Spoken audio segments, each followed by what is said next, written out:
नमस्कार जोहार बच्चों, आपकी पाठशाला में आपका स्वागत है। बच्चों, आज के इस वीडियो में हम देखेंगे अम्ल क्षारक एवं लवण के 30 ऑब्जेक्टिव क्वेश्चन। ये 30 के 30 ऑब्जेक्टिव क्वेश्चन आपके लिए काफी स्पेशल होने वाले हैं, आपके एग्जाम पॉइंट ऑफ व्यू से काफी महत्वपूर्ण होने वाले हैं। एक भी क्वेश्चन आप स्किप या छोड़ नहीं सकते हैं, क्योंकि ये सभी के सभी क्वेश्चन आपके एग्जाम पॉइंट ऑफ व्यू से बहुत ही महत्वपूर्ण होने वाले हैं। इसलिए वीडियो को अंत तक जरूर देखिएगा बच्चों, और आपसे एक रिक्वेस्ट है कि वीडियो को लाइक जरूर कर दीजिएगा, क्योंकि आपका जो लाइक है वो हमारे लिए मोटिवेशन का काम करता है बच्चों। तो चलिए शुरू करते हैं बिना देर किए। पहला जो क्वेश्चन है, देखो कि कोई विलेन लाल लिटमस को नीला कर देता है। तो लाल लिटमस को नीला करने वाला जो विलेन होता है वो आपका क्षारीय विलेन होता है। तो क्षारीय विलेन होता है, और आप देखेंगे कि जो पीएच स्केल होती है उस पे 1 से लेकर के 14 तक के नंबर लिखे रहते हैं। बीच में जो नंबर होता है वो 7 होता है, और जो 7 होता है ये हमारा उदासीन विलेन अगर कोई है तो उसका आपका पीएच मान 7 होगा। अगर 7 से कम है तो वो विलेन हमारा क्या होता है, अम्लीय होता है, राइट। और अगर 7 से ज्यादा है तो विलेन हमारा क्या होगा, क्षारीय विलेन होता है। तो यहां पर हमको पता चला कि लाल लिटमस को नीला कर दे रहा है, इसका मतलब विलेन कैसा है, क्षारीय है। तो इसका पीएच क्या होना चाहिए, 7 से ज्यादा होना चाहिए। तो देखिए 1 4 5 10, तो इसमें 7 से ज्यादा मान कौन सा है, डी वाला है। तो ऑप्शन नंबर डी आपका करेक्ट हो जाएगा। तो ये चीज अगर आपको पता है तो यहां से कई सारे क्वेश्चन बनते हैं। इसी को उलट करके बोल देगा कि अगर कोई विलेन है जो कि नीले लिटमस को लाल कर देता है तो उसका पीएच क्या होगा। तो जाहिर सी बात है उसका पीएच 7 से कम हो जाएगा। क्यों? क्योंकि विलेन आपका क्या होगा, अब अम्लीय हो जाएगा, राइट। बढ़ते हैं क्वेश्चन नंबर 2 की तरफ। देखिए अपच का उपचार करने, अपच जो हमारे पास जो भोजन नहीं पचता है, राइट, जो उसी को हम लोग अपच बोलते हैं। तो भोजन जब नहीं पचता उसे अपच कहते हैं। तो अपच का उपचार करने के लिए निम्न में से किस औषधि का उपयोग होता है, राइट। तो यहाँ पे देखिए कुछ औषधियों के नाम है। एंटीबायोटिक, जिसको प्रतिजैविक कहते हैं। एना एनल एनर्जिक, ये जो हमारा है एनाल्जेसिक लिखा हुआ है, ये भी हमारा इसको हिंदी में पीड़ाहारी बोलते हैं। और एंटी एसिड लिखा हुआ है। और तीसरा है आपका एंटीसेप्टिक, ये प्रतिरोधक होता है, राइट। जैसे घाव वगैरह जब हो जाता है तो एंटीसेप्टिक यूज किया जाता है। एंटीबायोटिक जब आप बैक्टीरिया वगैरह से का इन्फेक्शन होता है बॉडी में तो एंटीबायोटिक दिया जाता है। एंटी एलर्जिक होना चाहिए ये आई थिंक बी वाले ऑप्शन में, राइट। और सी में एंटी एसिड। ये जो है आपका जब अपच होता है तो होता क्या है, देखिए जब अपच होगा तो भोजन क्या होता है, हमारे अंदर भोजन पच नहीं पाता है। और जब भोजन सही से पच नहीं पाता है तो वो अम्लीय बन जाता है, राइट। अम्लीय बन जाता है। कैसा हो जाता है, अम्लीय हो जाता है। तो अम्लीयता को जो है हम लोगों को दूर करने के लिए, अम्लीयता इसी को हम लोग एसिडिटी बोलते हैं। क्या बोलते हैं, एसिडिटी, जिसको कहते हैं गैस बन जाना, एसिडिटी, राइट। तो गैस बन जाना जो कि क्या होता है, अम्लीय। तो अब उस अम्ल को दूर करने के लिए हम क्या करते हैं, क्षार से रिएक्शन, राइट, क्षार।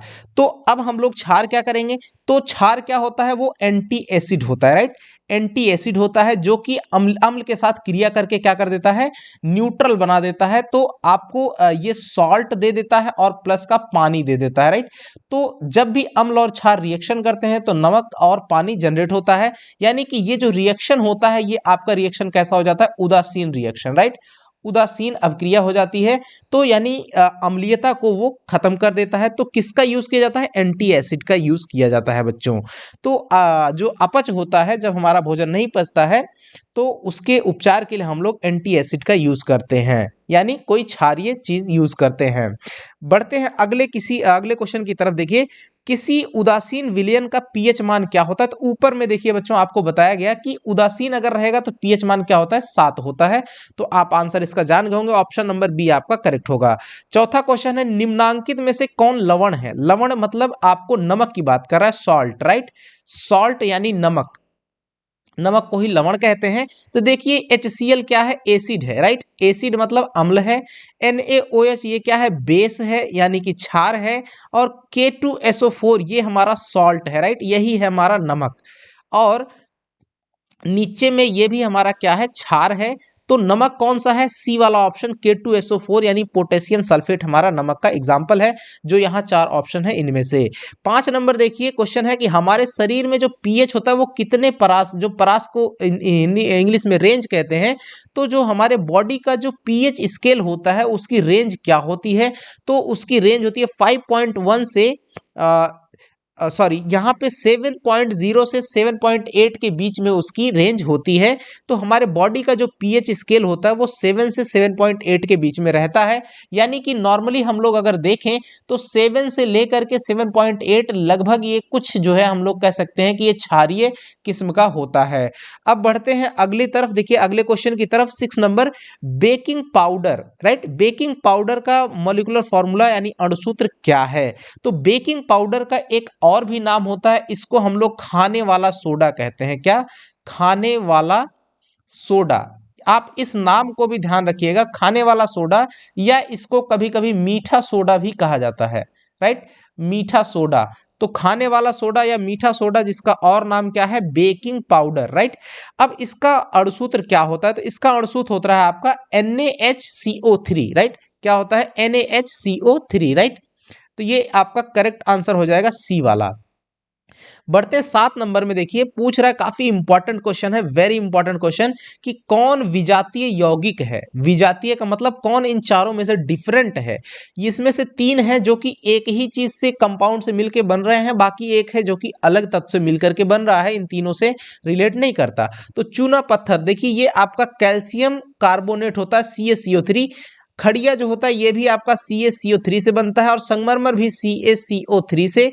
और जो प्लास्टर ऑफ पेरिस होता है, इसका जो फॉर्मूला होता है आपको पता होगा, CaSO4 इंटू हाफ H2O, ये फॉर्मूला होता है किसका? प्लास्टर ऑफ पेरिस का। तो आप देख रहे हैं ये 3 कंपाउंड ऊपर के जो है कैल्शियम कार्बोनेट से मिलके बनते हैं या वही होते हैं, और जबकि चौथा जो है आपका प्लास्टर ऑफ पेरिस इनसे नहीं मिलके बनता है, दूसरे से सल्फेट से मिलके बन रहा है। तो इसका मतलब ऑप्शन नंबर डी आपका सही होगा, विजातीय है, यानी कि ऊपर में जो तीनों है उन सबसे अलग है। अगला क्वेश्चन नंबर 8 देखिए, निम्न में से पीएच का कौन सा मान क्षारक विलयन, क्षारक विलयन अभी आपको ऊपर में बताया गया कि क्षारक विलयन का मान 7 से क्या होता है? अधिक होता है, राइट। तो 7 से अधिक होता है, तो 7 से अधिक कितना होगा? 13। यहाँ पे डी में ऑप्शन दिया हुआ है, तो ये वाला सही हो जाएगा। निम्नलिखित में से कौन प्रबल अम्ल है, यानी कि कौन हाईली एसिड है, कौन ज्यादा प्रबल है, कौन ज्यादा मोर रिएक्टिव एसिड है? तो यहाँ पे इसका जो सही आंसर होगा 9 का, वो आपका सल्फ्यूरिक अम्ल जो होता है वो हाईली रिएक्टिव एसिड होता है, राइट। अगला है 10 नंबर का क्वेश्चन, देखिए बच्चों, कि निम्नलिखित क्षारकों में कौन प्रबल क्षारक है? सबसे ज्यादा जो प्रबल क्षारक है उसमें से कौन सा है? तो यहाँ पे देखिए जो 10 नंबर में है NH4OH है, ऊपर में अमोनियम हाइड्रोक्साइड है, सोडियम हाइड्रोक्साइड है NaOH, मैग्नीशियम हाइड्रोक्साइड है, और कॉपर हाइड्रोक्साइड है। तो यहाँ पे इसमें जो आपका सबसे प्रबल क्षार है वो आपका है NaOH, sodium hydroxide. Option number B आपका सही होगा। अगला है 11 नंबर, देखिए निम्नलिखित में से कौन सूचक की तरह इस्तेमाल नहीं किया जा सकता? जो इंडिकेटर्स हैं कौन उसके रूप में यूज? तो मूली जो है इसमें इंडिकेटर के रूप में यूज नहीं होता, मेथिल ऑरेंज होता है, फिनोफ्थिलीन होता है, और हल्दी भी होता है, राइट। निम्नलिखित में से कौन गंधीय सूचक नहीं है, राइट, जो कि स्मेल के रूप में हम लोगों को जो इंडिकेटर के रूप में काम करता है? तो वेनिला होता है, प्याज भी होता है, शकरकंद ये नहीं होता है, लौंग का तेल भी होता है। तो ऑप्शन नंबर नहीं पूछ रहा है, तो नहीं में आपका शकरकंद, ये आपका सी आपका सही हो जाएगा, स्वीट पोटैटो बोलते हैं। क्वेश्चन नंबर 13 देखिए, एसिटिक अम्ल, एसिटिक अम्ल, राइट, जो होता है CH3COOH, जो आपका सिरका वाला होता है, एसिटिक एसिड, एक दुर्बल अम्ल है, क्यों? राइट, तो क्यों है? क्योंकि ये कम आयनित होता है। ऑप्शन नंबर सी ये आपका सही होगा, क्योंकि ये आयनित कम होता है। आगे है, दांतों को साफ करने के लिए दंतमंजन में प्रायः क्या होता है? तो दंतमंजन जो होता है उसमें हमारा आमतौर पे क्या होता है? वो क्षारीय होता है। तो ऑप्शन ए सही हो जाएगा। अगला क्वेश्चन है 15, शुद्ध जल का पीएच मान। तो शुद्ध जल जो होता है वो हमारा क्या होता है? न्यूट्रल होता है, उदासीन होता है। तो उदासीन विलयन का जो पीएच होता है वो कितना होगा? 7 होगा। तो ऑप्शन नंबर बी आपका सही हो जाएगा। अगला क्वेश्चन है 16 नंबर, देखिए, जब CO2 गैस को पानी में घोला जाता है तो वो पानी क्या हो जाता है? अम्लीय बन जाता है। कैसा हो जाता है? अम्लीय बन जाता है, राइट। जो कार्बन डाइऑक्साइड पानी में घुलता है तो वो अम्लीय बन जाता है, और अम्लीय जब विलयन तैयार होगा तो उसका पीएच जो है वो 7 से क्या हो जाएगा? कम हो जाएगा। इसका मतलब आपका आंसर क्या होगा? सी वाला, 7 से कम, ये सही आंसर हो जाएगा। अगला है क्वेश्चन 17 नंबर, देखिए, कि निम्नलिखित में किस विलयन का उपयोग दीवारों की सफेदी तो जो बुझा चूना होता है, दीवारों की सफेदी किससे, जो बुझा चूना होता है उससे हम लोग करते हैं। बुझे चूने से हम लोग दीवारों की सफेदी करने के लिए किया जाता है किसका उपयोग, बुझे चूने का। तो उसका फॉर्मूला क्या होता है, CaOH होल ट्वाइस, यानी कैल्शियम हाइड्रोक्साइड इसका फॉर्मूला होता है। तो ऑप्शन नंबर बी में ये आपका लिखा हुआ है, ये सही हो जाएगा, राइट। अगला क्वेश्चन है 80 नंबर, निम्नलिखित में से कौन सा बुझा चूना है। तो बुझा चूना क्या है, अभी ऊपर में सेम क्वेश्चन था, calcium hydroxide CaOH whole twice. अगला क्वेश्चन है एसिटिक एसिड, राइट। इसका एसिटिक एसिड जिसको हम लोग सिरका का अम्ल जो होता है CH3COOH, राइट। अब यहाँ पे एक जो फंक्शनल ग्रुप है वो COOH है, कार्बोक्सिलिक अम्ल है। इस जो ये कौन सा है, कार्बोक्सिलिक अम्ल, कार्बोक्सिलिक अम्ल है, राइट, कार्बोक्सिलिक अम्ल। तो इसके लिए जो हमारा जो आगे शब्द जुड़ता है वो होता है आपका ओइक अम्ल, राइट, ओइक अम्ल। तो ये जुड़ता है। अब यहाँ पे कार्बन की संख्या एक ये है और एक ये है, तो कार्बन की संख्या कितनी है, 2। तो जब कार्बन की संख्या 2 होती है, अगर एक होगी तो मेथ होता है और 2 होगी तो एथ हो जाएगा, राइट। तो अब यहाँ 2 है इसलिए ये क्या बनेगा, एथ। तो हम लोग क्या लिखेंगे यहाँ पे, एथ और प्लस, राइट। और चूंकि ये सिंगल बॉन्ड से जुड़ रहा है तो eth plus ane, right, eth plus ane plus oic acid, oic acid या अम्ल लिख लेंगे, राइट। अब जब ये हम लोग इन सब को जोड़ते हैं टोटल, तो देखिए eth plus ane, ethane plus oic acid, यानी एथेनोइक एसिड बन गया। क्या बन गया, एथेनोइक अम्ल। तो इसका IUPAC पद्धति में नाम क्या बन गया, एथेनोइक अम्ल, राइट। ऑप्शन नंबर ए आपका ये सही हो जाता है, राइट। चूंकि ये सिंगल बॉन्ड से जब जुड़ता है तो एन बनता है, और डबल बॉन्ड रहता है तो इन होता है, और ट्रिपल बॉन्ड रहता है तो आइन होता है, राइट। तो इस तरह से सभी को कंबाइंड करने पे हमको ये नाम मिलता है। तो एसिटिक एसिड का जो ये फार्मूला होता है CH3COOH, उसका IUPAC पद्धति में नाम एथेनोइक अम्ल बनेगा। आगे बढ़ते हैं अगले क्वेश्चन पे। देखिए कोई विलयन है, कोई विलयन है जो नीले लिटमस पत्र को लाल कर दे। क्वेश्चन नंबर 1 को आप फिर से देखिएगा। तो नीले लिटमस पत्र को क्या कर दे रहा है, लाल कर दे रहा है, तो वो क्या होगा आपका, उसका वो अम्ल हो जाएगा, वो अम्ल होगा, राइट। और अम्ल का पीएच मान 7 से कम होता है, तो यहाँ पे 7 से कम ऑप्शन नंबर ए में लिखा हुआ है, तो ये आपका सही हो जाएगा। मैंने आपको क्वेश्चन नंबर 1 में भी बताया था, यहाँ 20 नंबर में वही क्वेश्चन आया है। 21 नंबर देखिए, ऑक्जेलिक अम्ल जो होता है वो ऑक्जेलिक अम्ल का जो प्राकृतिक स्रोत है निम्नलिखित में से कौन सा है, यानी कि जो इसमें ऑप्शन दिए हुए हैं इन कौन सी चीज में ऑक्जेलिक अम्ल पाया जाता है, राइट। और वो भी नेचुरल जो सोर्स है उसकी बात कर रहा है। तो इसका जो सही आंसर हो जाएगा वो आपका टमाटर होगा। तो ऑक्जेलिक एसिड किस में पाया जाता है, टमाटर में पाया जाता है। तो ये आपका सही आंसर है। ऑक्जेलिक अम्ल का प्राकृतिक स्रोत कौन है, टमाटर। अगला है 22 नंबर। देखिए 22 नंबर में कह रहा है कि जो आपका प्लास्टर ऑफ पेरिस होता है, ऊपर में फिर एक बार जिक्र हुआ था, प्लास्टर ऑफ पेरिस का रासायनिक सूत्र क्या होता है, CaSO4 into half H2O। Option number B सही हो जाएगा, कैल्शियम सल्फेट, राइट। अगला है क्वेश्चन, देखिए सभी अम्लों में क्या पाया जाता है, सभी अम्लों में हाइड्रोजन पाया जाता है बच्चों, इसको याद रखिएगा। जैसे आपका HCl हो गया, राइट, ये आपका हाइड्रोक्लोरिक एसिड हो गया। तो इसी तरीके से H2SO4 हो गया, सल्फ्यूरिक अम्ल हो गया। तो सभी में आपका हाइड्रोजन कॉमन है, ये पाया जाता ही है। तो अम्लों में क्या कॉमन है, आपका हाइड्रोजन ये पाया जाता है।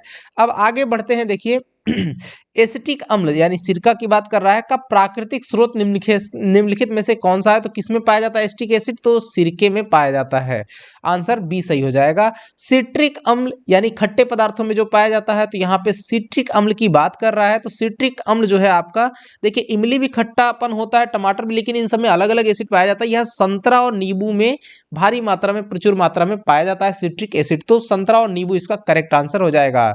अगला क्वेश्चन है, देखिए टार्टरिक एसिड जो होता है इनमें से किस में पाया जाता है? तो जो टार्टरिक एसिड होता है वो आपका इमली में पाया जाता है। आप इन सबको याद रखिएगा, इमली में टार्टरिक एसिड। अभी यहाँ पे देखा संतरा और नींबू में आपका सिट्रिक एसिड है। ऊपर में ये देखिए एसिटिक अम्ल सिरके में पाया जाता है। और यहाँ पे एक क्वेश्चन और था, ऑक्जेलिक अम्ल हमारा टमाटर में पाया जाता है। तो इस तरह से इन सब चीजों को आप याद रखिएगा, काफी ये वन वर्ड वाले क्वेश्चन है। देखिए लैक्टिक अम्ल की बात कर रहा है, इसका प्राकृतिक स्रोत क्या है? तो लैक्टिक एसिड किस में मिलता है? आपका दही में मिलता है, राइट। लैक्टिक एसिड किस में मिलता है? दही में मिलता है। अब आगे बढ़ते हैं 28 नंबर, देखिए चींटी के डंक और नेटल के डंक में, यानी जो कीड़े होते हैं उनके डंक में कौन सा अम्ल पाया जाता है? तो अब यहाँ पे आपको इसका आंसर करना है। 28 नंबर जो है वो उसमें फार्मिक अम्ल पाया जाता है। क्या पाया जाता है? चींटी के डंक में हमारा क्या पाया जाता है? फार्मिक अम्ल, फार्मिक अम्ल, राइट। और फार्मिक अम्ल का जो फॉर्मूला होता है वो होता है HCOOH। अभी आपको बताया गया कि COOH जो होता है वो मेथेनो, ये जो है आपका क्या इसमें जुड़ता है? ओइक एसिड जुड़ता है, राइट। और चूंकि कार्बन एक है इसलिए क्या बन जाएगा? मेथ। और ये सिंगल बॉन्ड से जुड़े हुए कंपाउंड है इसलिए मेथेन होगा। और प्लस ओइक एसिड, ओइक अम्ल, राइट। तो ये मेथेन प्लस ओइक अम्ल मिल करके बन जाएगा मेथेनोइक अम्ल, मेथेनोइक अम्ल। तो इसका एक नाम ये भी होता है, ये कैसा नाम है इसका? IUPAC पद्धति वाला, IUPAC पद्धति वाला नाम है मेथेनोइक अम्ल। इसका मतलब जो चींटी के डंक में हमारा फार्मिक एसिड पाया जाता है उसका एक दूसरा भी नाम है, क्या होता है? वो हमारा मेथेनोइक अम्ल होता है। तो यहाँ पे चूंकि फार्मिक अम्ल नहीं लिखा है तो डी में मेथेनोइक अम्ल लिखा है, तो ये आपका सही हो जाएगा। आप इसको भी याद रखिएगा, इस तरह से भी क्वेश्चन पूछ लेता है। 29 का क्वेश्चन देखिए, दांतों का जो क्षय होता है यानी कि जो दांत खराब होते हैं वो कब प्रारंभ होते हैं खराब होना? तो आप देखिए इसमें है मुंह का पीएच 5.5 से अधिक होने पर, मुंह का पीएच 5.5 से कम होने पर, और मुंह का पीएच 7 होने पर। 7 तो नॉर्मल रहेगा तो इसमें कोई दिक्कत नहीं है, इनमें से कोई नहीं है, दो तो नहीं होंगे, या तो अधिक या तो ज्यादा होगा, 5.5 से ज्यादा या कम। तो अम्ल जो है ज्यादा तेज पकड़ता है। तो जब 5.5 से कम हो जाएगा तो अम्लीयता बहुत ज्यादा बढ़ जाती है मुंह की, और वैसी कंडीशन में हमारा दांतों का क्षय प्रारंभ हो जाता है, यानी दांत खराब होना शुरू हो जाते हैं। तो ऑप्शन नंबर बी आपका सही हो जाएगा कि मुंह का पीएच वैल्यू जो है वो आपका 5.5 से जब कम हो जाता है तब दांतों का क्षय यानी दांत खराब होना शुरू हो जाते हैं। अब क्वेश्चन नंबर 30 है बच्चों की, हमारे पेट जिसको उदर भी बोलते हैं से कौन सा अम्ल उत्पन्न होता है? इसको आपको आंसर देना है। कमेंट बॉक्स में कमेंट करके बच्चों आप कमेंट की बाढ़ लगा दीजिएगा, अपने आंसर्स लिख करके कमेंट बॉक्स में। और एकदम बहुत सारे कमेंट आने चाहिए, सभी बच्चे जितने देख रहे हैं सभी आप कमेंट जरूर करिएगा इसका सही आंसर क्या होगा, और हम सभी आंसर्स को देखेंगे कि हमारे बच्चे कितने एक्टिव हैं आप इनके आंसर देने में। ठीक है बच्चों, इसी के साथ इस वीडियो को फिनिश करते हैं, मिलेंगे जल्द ही आपको अगले वीडियो में। तब तक के लिए नमस्कार, धन्यवाद और जय हिंद बच्चों।